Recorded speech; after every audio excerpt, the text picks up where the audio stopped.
Hi there, I'm Diana, clinical counselor with the Kawartha Sexual Assault Center. Welcome to our self-compassion video series. These short videos are offered as an opportunity to explore different practices in self-compassion. And today I thought I've been spending a lot of time out in my garden, and it's been helping me to reflect on different aspects of self-compassion, so I thought that I would do a bit of a chat about that. And this one is a little bit about this idea of feeling not good enough and the way in which we sometimes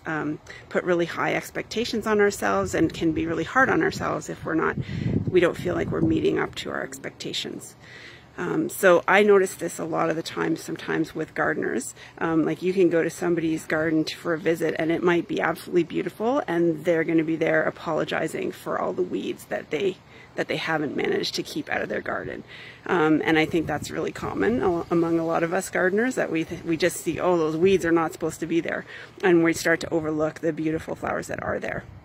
So I noticed that for myself today when I came out to this patch here, this garden patch, and I just weeded this patch a couple of weeks ago, and I was going to put down some cedar mulch to keep the weeds from creeping back in, but I actually didn't get around to it. And so when I came out here and was taking a look today, I'm like, oh dear, look at all these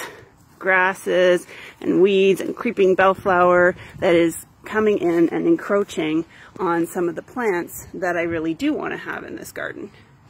And so when I focus on all these weeds, then I don't really notice the things that are beautiful, like this lily, which is just starting to have blooms, buds start to be formed on the stems, ready to bloom, or, you know, this tick seed over here, which is giving me this beautiful yellow flower, or this beautiful blue salvia, which has got a lovely pop of bluey purple in my garden. Or even this teeny tiny little poppy here, who's gonna just about to open up and give me a nice yellow flower. So I'm just really noticing that when I focus on all these weeds that I don't want, that it really takes away from my enjoyment of the flowers that I do want and that are there in my garden right now, whether there's weeds amongst them or not. So, you know, when I was thinking about this, it really, it reminded me of how often in my work with people at the center, with survivors, that people are often focused on the next stage of their healing journey, or the next difficulty that they want to overcome, or the next thing that's, that they feel like they want to be better at. And so often, because of that focus on the things that still need to be done, I find that people don't really take time to actually reflect on and recognize the amazing growth that they have done and the hard work of their healing journey. And so I really try in my work to encourage people to take that time to reflect on and acknowledge themselves for the work they've done. So today, I guess my takeaway from this video is that part about reflecting on and acknowledging the great things that you've accomplished in your life, and also an encouragement to, you know, if you notice that you're having that voice come up about not good enough, you know, like, oh, there's weeds amongst the flowers.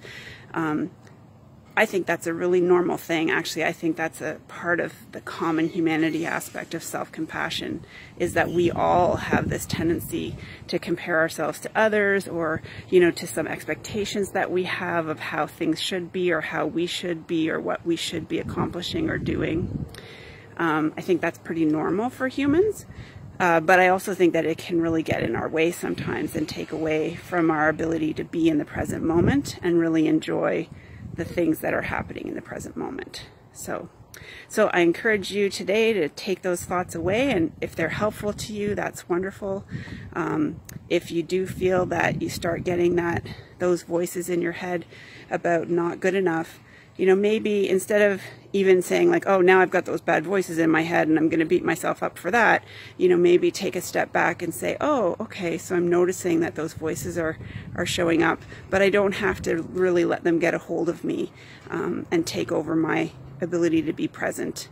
in the moment. So I encourage you to meet that with a little bit of kindness for yourself as well, recognizing that that's a very normal part of human experience.